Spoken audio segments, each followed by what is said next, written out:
Sabaha karşı muhtarla beraber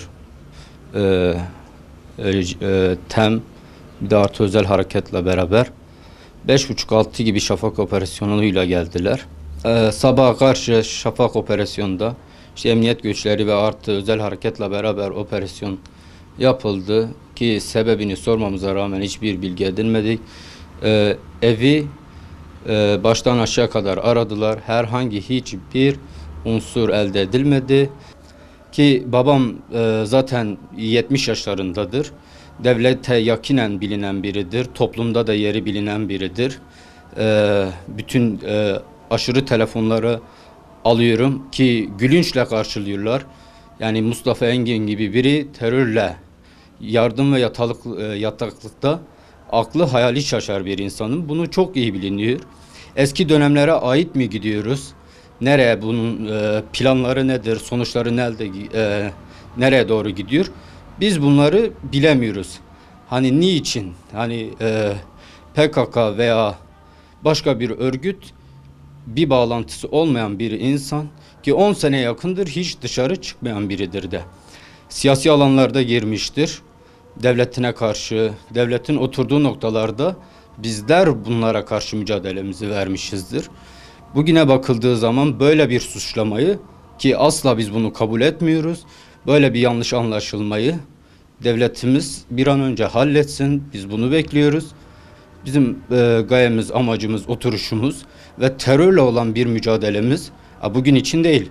Biz devamlı bunlara karşı bir mücadelemiz vardır. Halkın, topluluğun yeri olunan biridir.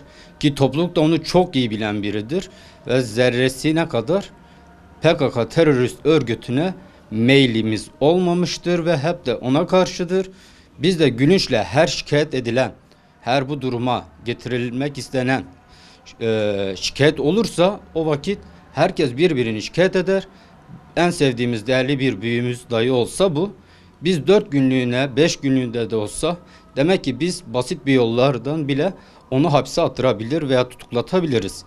Yani her isteyen her istediğini şikayet edebiliyorsa ve devlet bu kadar basit oyunlara takılabiliyorsa alıp da 4 günlüğüne de olsa 1 saatliğine de olsa bir insanın özgürlüğünü elinden alamazsınız. Biz bunun peşindeyiz, bunun mücadelesindeyiz. PKK terör örgütüne karşıdır babam ve her yere, her gittiği bölgede de, yerinde de, nerede olursa olsun biz onlara karşı duruşumuzu sergilemişizdir. Mücadelemizi yıllardan beri biz vermişizdir terör örgütüne karşı, PKK'ya karşı. Ama bugün hani birbirimize düşürme planları oluyor ki biz bunu fark ediyoruz.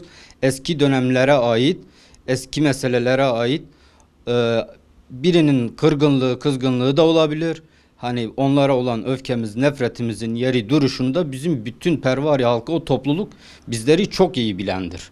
Biz devletimizden bu böylesine basit bir olayın derhal çözümünü bekliyoruz. Bizim zorumuza giden, bizim şahsiyet olarak da PKK terör örgütüyle kıyaslanmamız ve onlara yardım etmemiz, böylesine alçak bir iftiraya buradan yetkililere de sesleniyoruz. Derhal bu lekeyi, bu PKK terörist örgütünün yandaşı olarak görünmemizi biz kabul etmiyoruz. Bu lekeyi derhal üzerimizden kaldırmanı istiyoruz.